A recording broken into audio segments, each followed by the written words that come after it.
Welcome into another edition of The Session with Londa and David.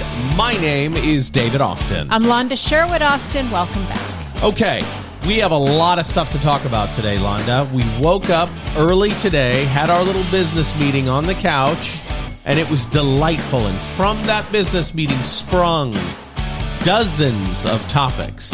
I don't remember any of them. What are we talking about today? Welcome to the curse of my life. Oh, that's good stuff. That's good stuff. How's your home coffee? Fantastic. And by the way, these cups, I'd like to say, were a gift from our... No, they weren't a gift. She pointed them out to me at a thrift store and said, you need these cups because your cups are boring. Okay, there you go. Our daughter, Andrea, so thank you for... Thank you for pressuring your mother into spending money on thrifted goods. You know, I love a good thrift. You do? I do. I reduce, reuse, recycle. Right. There is enough clothing. There are enough clothes. There is enough clothing on the earth right now to clothe the next 6 generations of people. Stop buying fast fashion. Well, okay, but I like it and it looks good. I mean, at the same time, do whatever you want, but right? I don't know. Maybe. I don't know what I did. There's something floating up there. I don't know what it is. Goodbye. Yep. Just close that. There you go. Okay. No, there's some things we've been talking about for not just this morning, but for a while. And it actually is part of an ongoing thread. If you listen to our podcasts or you have the opportunity to be in person with us, listen to us put on a workshop, hear us speak somewhere, share dinner with us. I mean, any time you sit with us, you're going to hear us talk about personalities, the way people operate, the way that humans operate together in the world. Right. And that's some of what we were talking about this morning. Born out of... I just got a message. I don't mean to interrupt you. Go ahead. It popped up on the screen that said, do we have access to a fax line? And the answer is no, because it's not 1988. Yeah. When somebody asks me, do you have a fax? I say, where are you faxing from? Usually it's a text. Or I go, where are you faxing from? And then I immediately type something like 1982 ? Send. But there are still some financial institutions that utilize fax. So I will say that. Right. I love your face, though, the look of disdain when you saw that. Okay. Human people, right, bring me the most joy and the greatest frustration at the same time. Can I ask you, are you an android? No. I just mean like all of humanity, okay. Right? Human people. I mean, Jesus. You know, I do think that the better you can get at knowing and understanding people, the better that your relationships will be, the better your life will be, the better. But that also has something to do with other people growing and developing and learning about how people are as well. So if I'm in a relationship with somebody, a business relationship, a family relationship, a personal relationship, whatever it is, and I am learning about people, personalities, things that make people tick, kind of their underlying motivations, what, I don't know, all those things, right? Mm-hmm. If I'm learning about all those and I'm really believe in the growth of those, but I'm in a relationship with somebody who, let's call them a taker, right? Okay. So they want me to be like that, but they don't want to be like that. I see. Right? They want all the understanding about who they are, but want to give no understanding for how anybody else is. So like they're a sociopath. Well, no, they're just selfish. Right. I don't think they're a sociopath. That's a massive leap. But they're selfish. Okay. Where are we going with this? Maybe entitled. Sure. We're just talking about people. We're talking about people and relationships. I'm not going anywhere. Okay. I'm just talking about how frustrating that can be. This is why I'm going back to the people give me the greatest joy and also the greatest frustration. I got you. Right? When you're in sync with somebody and you know that they want you to operate at your highest and best, and you want them to operate at their highest and best, and when conflict arises, you work through it smoothly because you understand they're operating in just who they are as a person. Man, there's a flow there. There's a synchronicity that's just fantastic. Sure. But when somebody, for example, doesn't work on my timeline, Drives you nuts. oh my God, I have to reroute my brain to, listen, speed wins. We talk about it all the time. Speed wins. In Yes. our industry, speed wins. And here's a clear example of how speed wins. If you're writing an offer on a house and someone writes an offer quicker, it doesn't matter what your intentions were. The other person may have a better offer, and if it's in there first, you may never have a chance to get your offer in because somebody may take the other offer. That's a thing. It could happen. Our business deals in deliverables that are on a timeline. Right. You know what I mean? It's just like when I was a broadcast news person. I didn't want to get the story. I wanted to get the story first. Right. Does that make sense? Of course, I want it fast and I want it done well. So I want both. I said to somebody one day, I hung up the phone in the office and I was frustrated. And I said, is it me?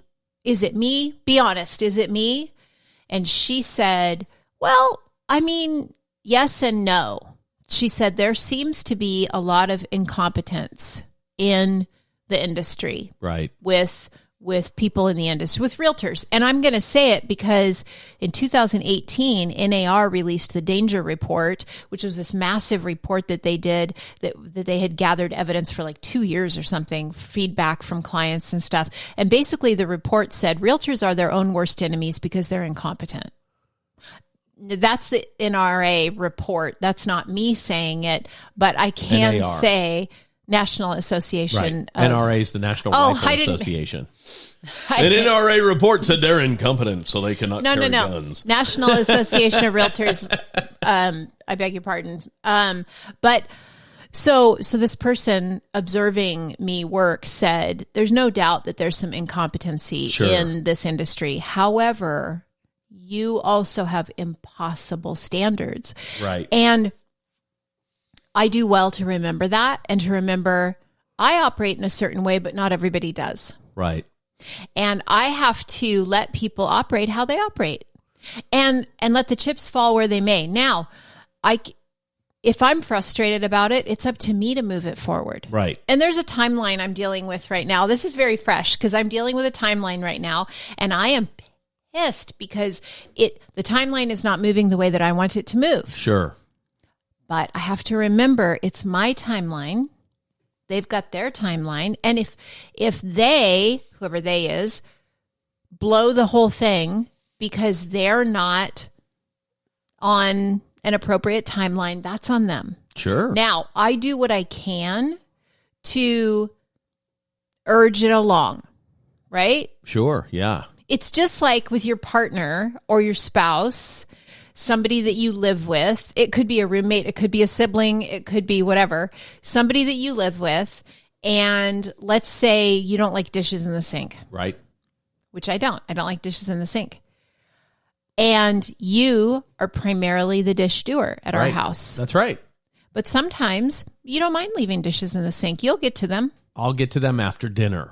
Yeah, or whatever. And that works great when we're not working from our home.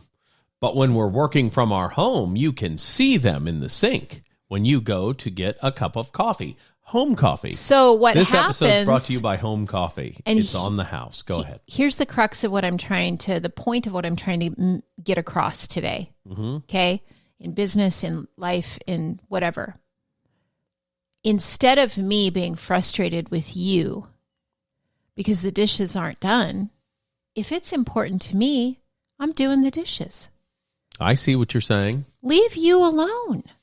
why would I get upset with you? Because you're not meeting what's important to me personally. Now, it's different if it's something we've agreed upon or something we've talked about, or if I say to you, I want flowers delivered to me once a month. I don't care when they come, but once a month I want flowers delivered. If I say that and then you don't do that, I'm not going to go out and get flowers for myself, okay? But you are going to be resentful. No, I'm going to talk to you about it. I'm not going to be resentful. That's a mean and hateful thing to say. No. What I'm saying is, though, if oral agreements aren't kept in a relationship, that's how resentments build. I think resentment is built. I'm going to dig a little deeper on that. I like that. Resentment is built not on the fact that it wasn't kept, but the fact that when it was brought up, like let's say, because this is not something that I require at all, but so this is a great example. Once a month, David, I would like you to have flowers delivered to me at the office. That's just something that I want from you. Is that something that you're willing to do? We're just pretending. Yeah. This is pretend land. In pretend land, I don't think I'd like to have them delivered, but I'd love to bring them to you. Oh, shit. Okay. Okay. Do you know what I mean? We're negotiating now. I like this. Yes, I would love that. That's fine. I don't need them delivered. Bring them to me once a month. And on average, just so you know, even though that is not your requirement, that happens because every time I go to Costco, I buy you flowers. Every single time.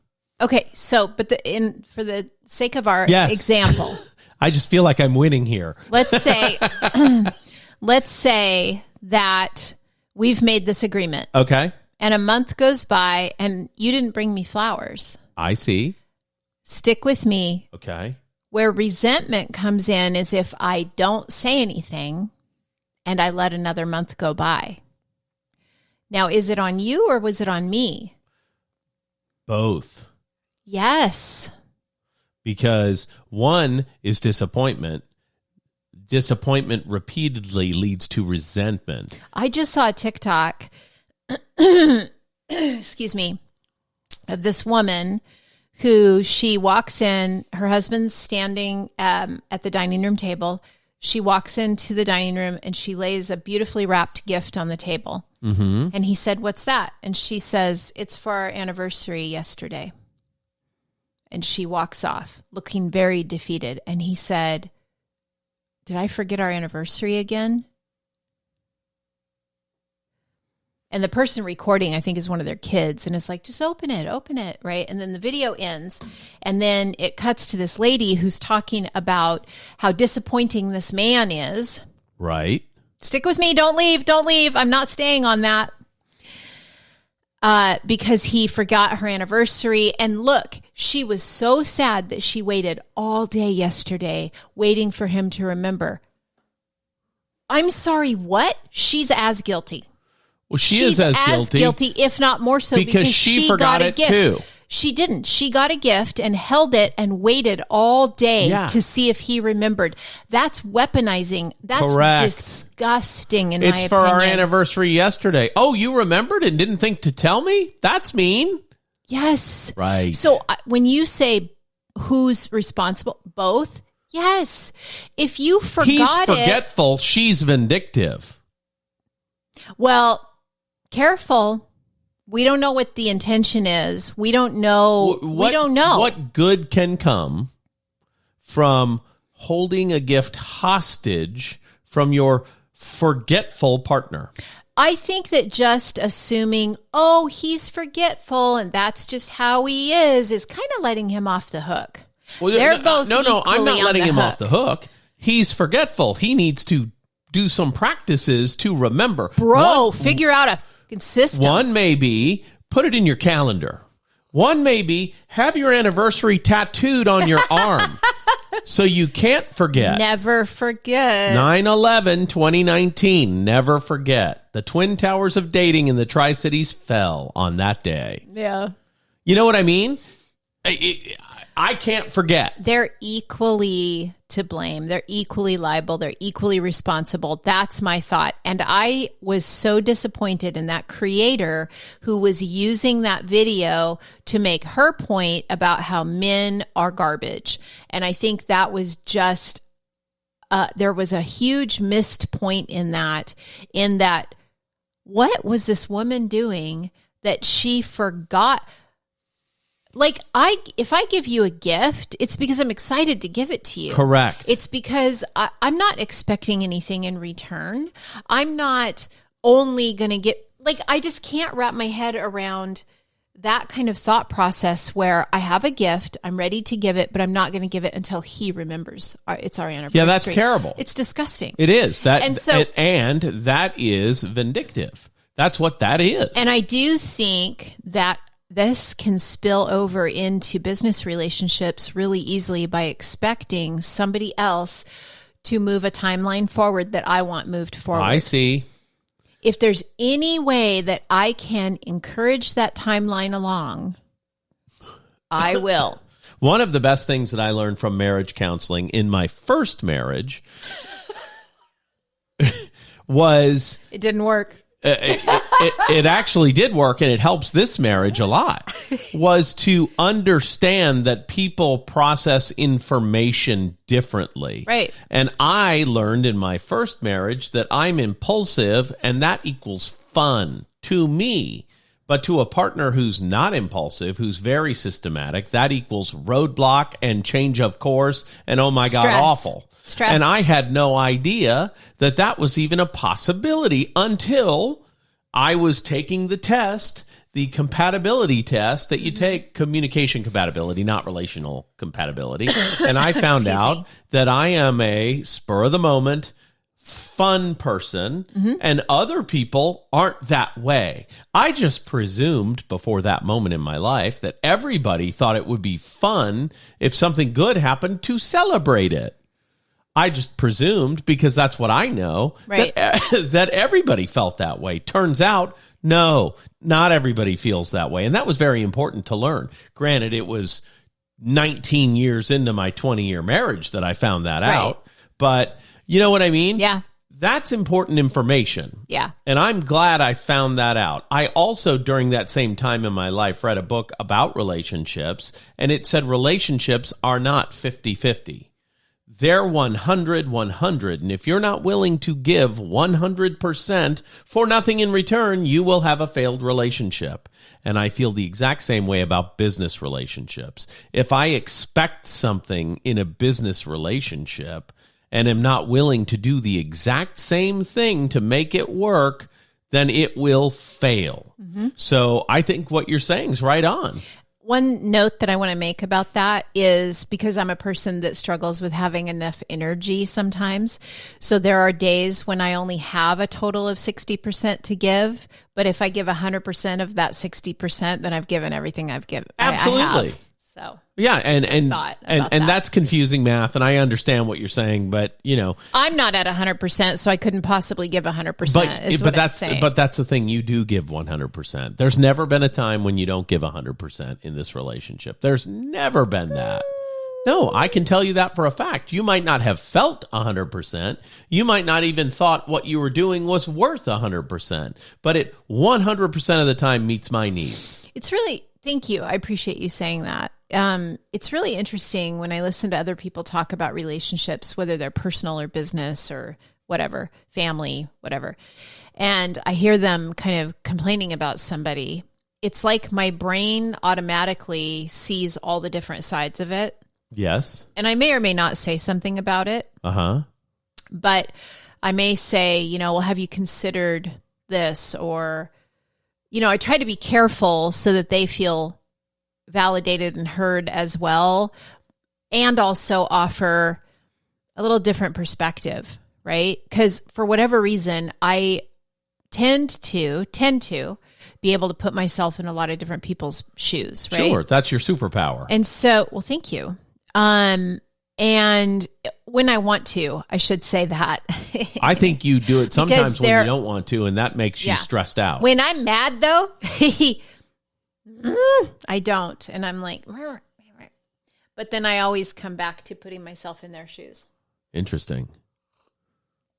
So I think that it would do us as, human beings a lot of good to learn a lot about personalities and learn, if you do nothing else, learn a lot about personalities and people's different personalities and what motivates them, what they're afraid of, because every personality style, there's 4 basic. Now you can get much more complicated than that, but there's 4 basic. And do we all fit exactly into those? No, we don't.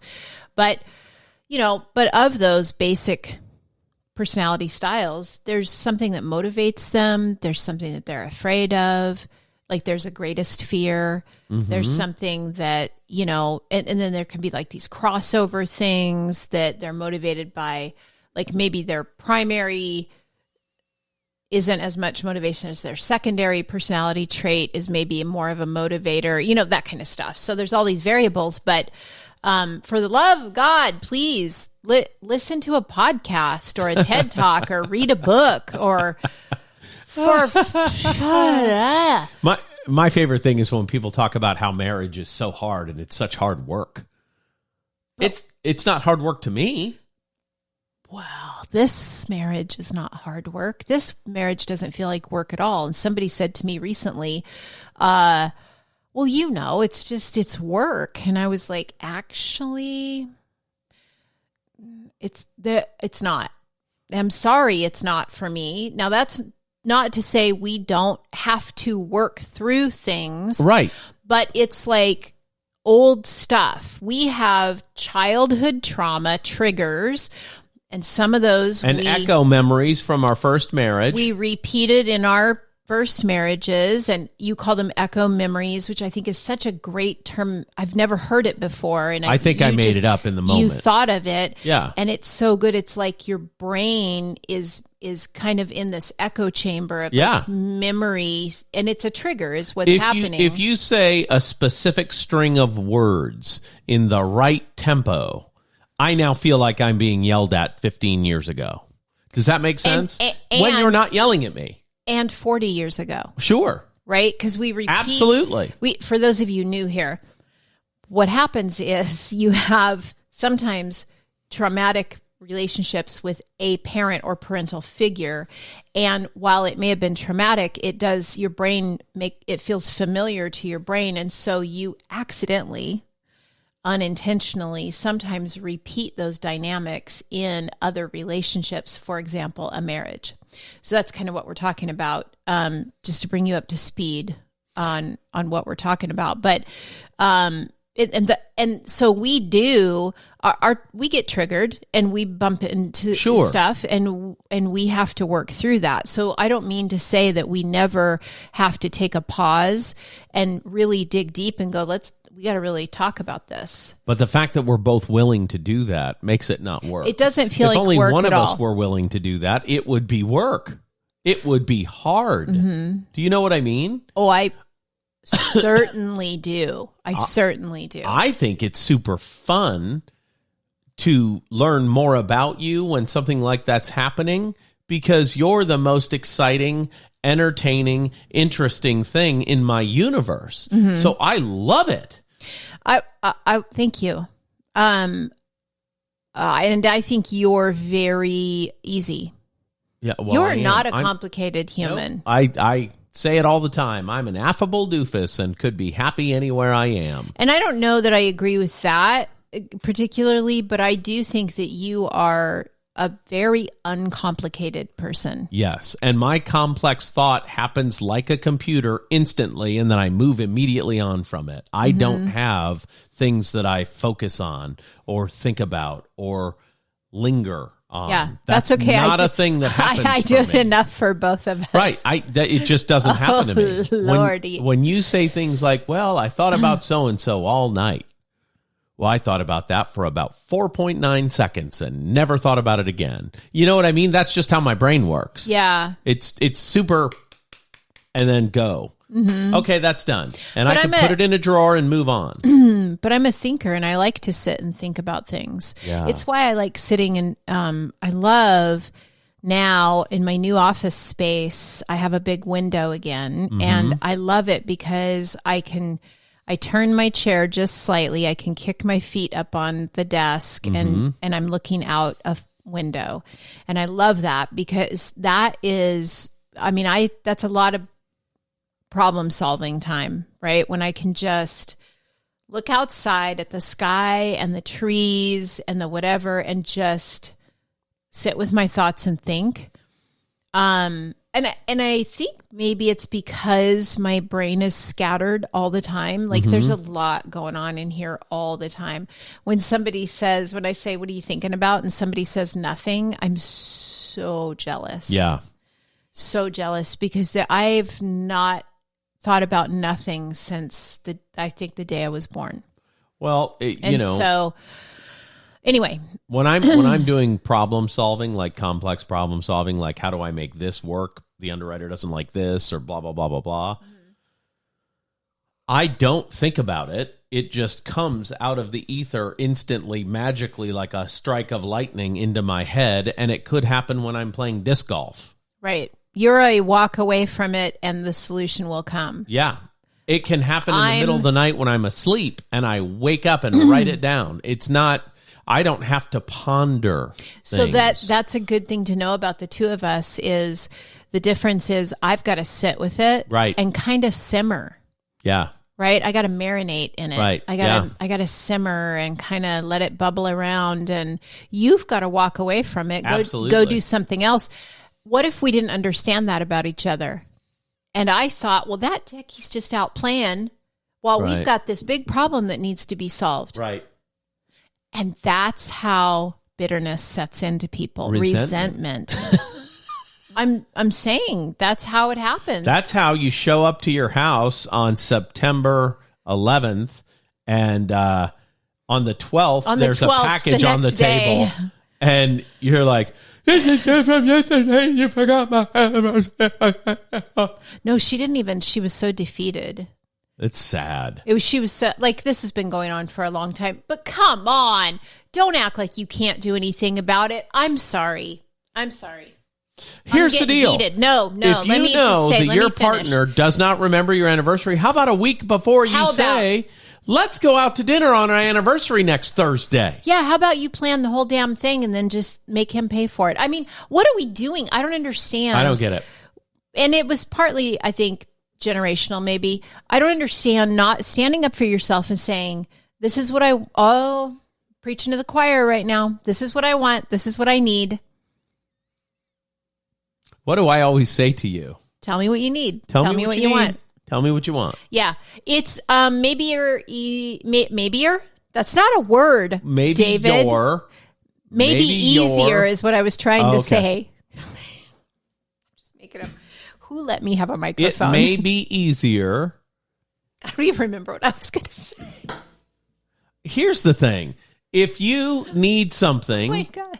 You should just say easier said than done is what I was going to say. I don't know how it's easier said than done.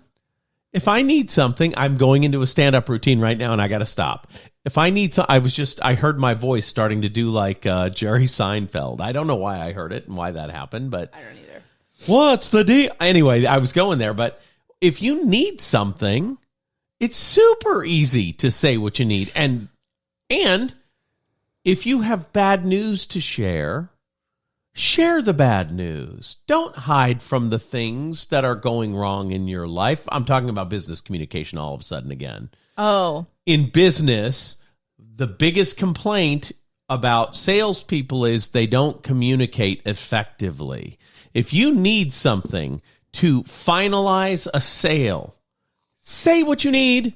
Say it. Just like in relationships, if you don't feel like somebody's telling you you're doing a good job, say, hey, I need an attaboy. And listen, I will say this. If you are consistently communicating with somebody about what you need, what you expect, what you want, and they're consistently not rising to the occasion, not meeting the needs, not doing what you want, not performing to the level that you would... Terminate them. Terminate that relationship. Absolutely. If you don't get... I said it, and you know what I meant. I mean business, I mean personal, I mean whatever. Don't have resentment build. If you are consistently disappointed by either an employee or a partner, you've got some hard decisions to make. Do you know what I mean? Yeah. I think that's perfectly fair. I mean, work at it. I mean, I will work at it and work at it and work at it and work at it and work. I mean, I used to be about the most long-suffering person you'd ever meet in your life. I'm not anymore because I suffered too long. But I let some relationships go and go and go and go until it, just I was empty. Yeah. Right? Don't do that. Work at it, talk about it, try to come up with solutions. But there's sometimes you just got to go, you know what? I've used those cleaners 4 times now, and they haven't cleaned. This is just a hypothetical. I don't use cleaners, but they haven't cleaned to the standard. And I've tried to tell them, I've pointed it out. I've laid out what I need to be different, and they're still not doing it. Fire those cleaners, hire a different cleaner. You know what I'm saying? Yes. And life can be like that without being a horrible person.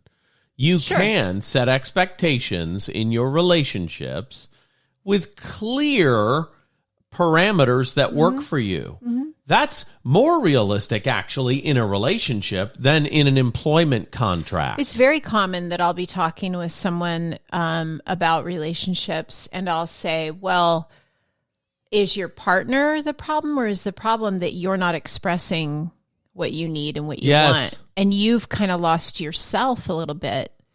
And all of a sudden you're thinking you're not worth these things, and so you're not asking for them, or nay, demanding And communication is that way. Just like I said, Yeah. when I took that communication compatibility test with my ex-wife, I found out that me saying, hey, I just got an $11,000 paycheck today, let's go to dinner tonight.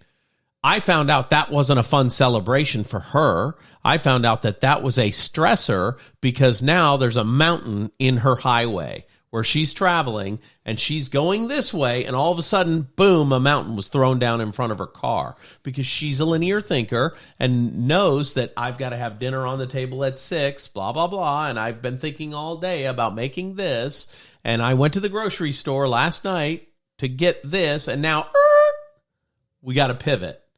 And to me, so strange, because for me, somebody calls me and says, hey, good news, I just got $11,000. Let's go out to dinner tonight. I'm ready to high five the world. It's just different. We need to be able to openly communicate with our loved ones, with our employees, with our coworkers.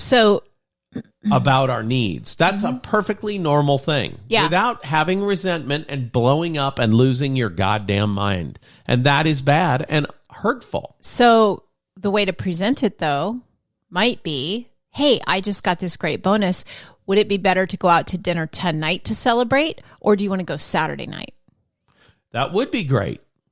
And what happened in the future was I never initiated going out to do something fun again because I didn't want to cause trouble. Never again. So that's on you, though. No, that's exactly... no. That's exactly what was expected. I didn't do that anymore because I don't want to disrupt the flow. Okay, but that's on you. And there is a solution. And the solution is... Stop doing the things that you're doing wrong. Nope. There's a happier medium than that. And it's what I said. Hey, I just got this bonus. I'm super excited. I want to go out to dinner, but I know you might have a plan. So can we go out tonight, or would you rather do it Saturday night in 3 days or whatever it is? Right. Which one? Because I want to celebrate. So which one would be better for you? That is a happy medium. Right. And instead, I might come home with a bottle of wine and say, hey, good news, I got a check today. Would you like wine with dinner? And how did that work? That worked great. No, I mean, how did it work out is what I'm saying. It didn't. It made the David getting yelled at stop. Oof. So that worked awesome. But it didn't solve... It didn't, nope, this is exactly what I was just talking about when I talk to a girlfriend and she said, and I say to her, well, is it that your partner's not doing that? Or is it that you've kind of shrunk yourself and you're not asking for it? You're not looking for a solution. And the answer is almost always, well, I've shrunk myself and I'm not looking for a solution anymore because it's painful to try to be me and that isn't working. But you either you got to figure it out or you got to split. That's sure. And what I did in that case, this show could be really divisive, was and I don't try mean to it be to be accommodating. That doesn't work. Well, it doesn't work. It Because didn't keep that marriage together. No, I can tell you that. And you know what? That's what I did in my first marriage too. I tried to be accommodating, and I accommodated and accommodated and accommodated. And of course, he's got a different story, I'm sure, and that's fine. We all have a unique perspective. Oh, sure. But I feel like I accommodated until I fully lost who I was. Yeah. And thought I had zero value because all that mattered was what I could give to other people, right? So accommodating. I was literally trying to stay out of the line of fire. Oof. Do you know what I mean? I didn't want to be anybody's disappointment. God, you have it so good now.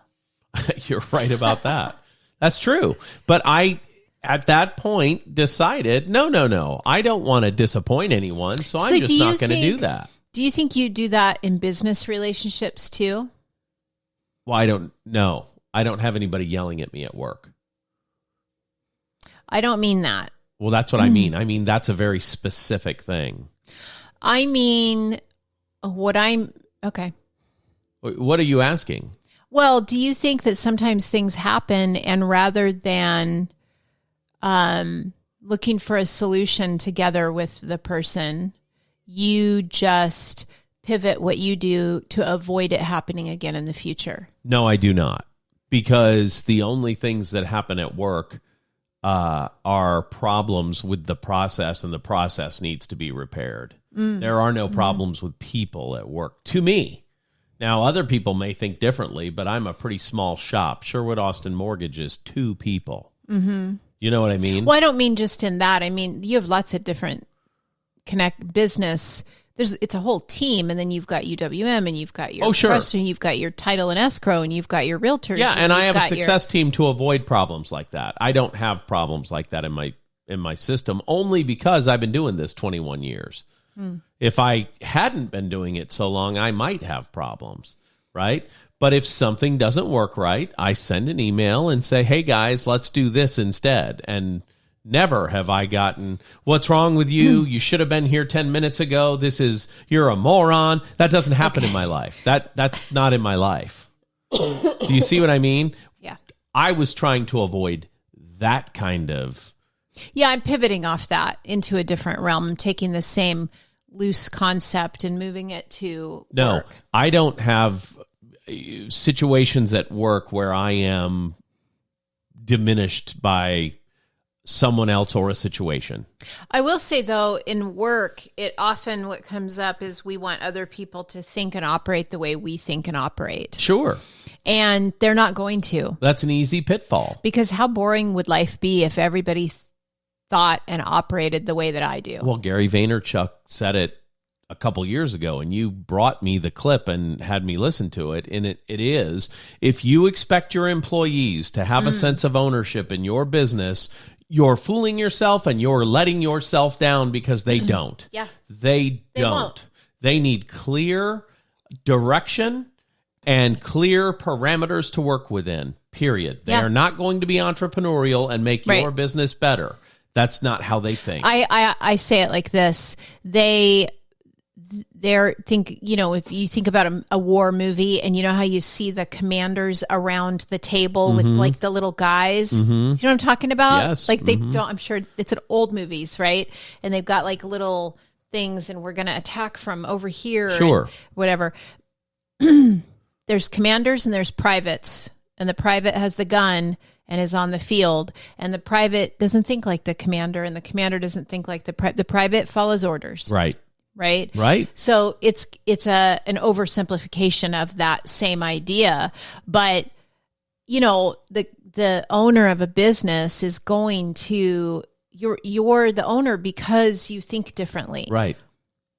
And there has to be, everybody's got to find their seat on the bus. Right. Right. And somebody has to be the order taker. Somebody has to be the order filler. Somebody has to be the order deliverer. Do you know what I mean? Everybody's got to find their place. When my kids were little, I used to say, listen, somebody's got to pick up the trash to make society work. Right. And if you want to be that person, be the best trash person ever. Do it with joy. Do it with excellence. Do it with, everything you've got. Because somebody's got to do that job. Right. Somebody's got to be, whatever, fill in the blank. Sure. Yeah. And I hope it's coming across that I'm not diminishing that job. For our society to work, somebody has to be in that seat on the bus. Oh, absolutely. Yeah, I don't think you're saying anything that's crazy. And so somebody's brain has to be wired to be thrilled and satisfied and happy with that job. Yes, that's absolutely true. That guy or gal or whatever who picks up the trash is, probably not going to be the owner of Waste Management. Right. Because it's a different... Because he's not in the mob. Wire. Whoa. Barone Sanitation. Anyway, you get what I'm saying, I right? do. Yes. Like, work in your strengths, work in your power, let other people work in their strengths and power, and have some, understanding for each other. I think that's good. And if you can't see things from other people's perspective, learn. We are in a time, everything is free. The internet is free. YouTube is free. The TED Talks are free. The podcasts are free. The books are free. And you get free audiobooks from Amazon now. You get Libby. You can get books from, download books for free from on the library? Your device. Yes. Yeah. I mean, there's too much knowledge in the world to be ignorant of anything. And if you don't want to take the time to read it, ask ChatGPT to tell you about it, and it will. Oh, we don't have time to get into that, but I finally learned how to use ChatGPT. It's awesome. And I am dangerous now. Benjamin Austin, my youngest kid, won an award when he was working for OSHA in New Mexico for his professional business communication. He used ChatGPT. I don't know that you should out him. He said it. He said it to the world. He's excited about it. You. He didn't say it to the world. No, he was loud and proud. Loud and proud. All out with his ChatGPT. He's not a closeted GPTer. Okay. Well, anyway, I do think we need to wrap this up, but I do think that we have probably touched on 4 or 5 different things today that could be highly controversial and could really get people upset. Like what?